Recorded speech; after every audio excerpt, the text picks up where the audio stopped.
ಚಳ್ಳಕೆರೆ ನಗರದಲ್ಲಿ ಮೊನ್ನೆ ಸುರಿದ ವಿಪರೀತ ಮಳೆಯಿಂದಾಗಿ ಜನಜೀವನವೇ ಅಸ್ತವ್ಯಸ್ತವಾಗಿತ್ತು. ಸಾಕಷ್ಟು ಮನೆಗಳು ಕುಸಿದು ಬಿದ್ದಿವೆ.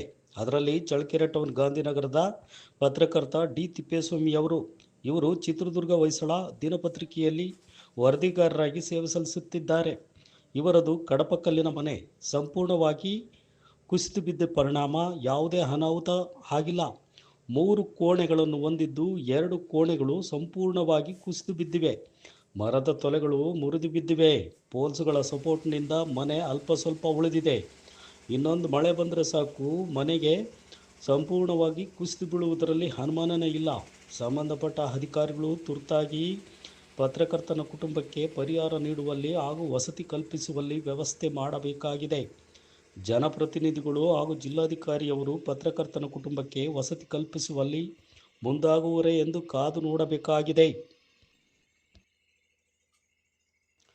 ಚಳ್ಳಕೆರೆ ನಗರದಲ್ಲಿ ಮೊನ್ನೆ ಸುರಿದ ವಿಪರೀತ ಮಳೆಯಿಂದಾಗಿ ಜನಜೀವನವೇ ಅಸ್ತವ್ಯಸ್ತವಾಗಿತ್ತು. ಸಾಕಷ್ಟು ಮನೆಗಳು ಕುಸಿದು ಬಿದ್ದಿವೆ. ಅದರಲ್ಲಿ ಚಳ್ಳಕೆರೆ ಟೌನ್ ಗಾಂಧಿನಗರದ ಪತ್ರಕರ್ತ ಡಿ ತಿಪ್ಪೇಸ್ವಾಮಿಯವರು. ಇವರು ಚಿತ್ರದುರ್ಗ ಹೊಯ್ಸಳ ದಿನಪತ್ರಿಕೆಯಲ್ಲಿ ವರದಿಗಾರರಾಗಿ ಸೇವೆ ಸಲ್ಲಿಸುತ್ತಿದ್ದಾರೆ.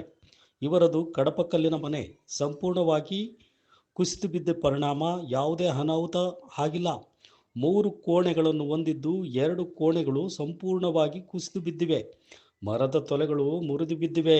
ಪೋಲ್ಸ್ಗಳ ಸಪೋರ್ಟ್ನಿಂದ ಮನೆ ಅಲ್ಪ ಸ್ವಲ್ಪ ಉಳಿದಿದೆ. ಇನ್ನೊಂದು ಮಳೆ ಬಂದರೆ ಸಾಕು ಮನೆಗೆ ಸಂಪೂರ್ಣವಾಗಿ ಕುಸಿದು ಬೀಳುವುದರಲ್ಲಿ ಅನುಮಾನನೇ ಇಲ್ಲ. ಸಂಬಂಧಪಟ್ಟ ಅಧಿಕಾರಿಗಳು ತುರ್ತಾಗಿ ಪತ್ರಕರ್ತನ ಕುಟುಂಬಕ್ಕೆ ಪರಿಹಾರ ನೀಡುವಲ್ಲಿ ಹಾಗೂ ವಸತಿ ಕಲ್ಪಿಸುವಲ್ಲಿ ವ್ಯವಸ್ಥೆ ಮಾಡಬೇಕಾಗಿದೆ.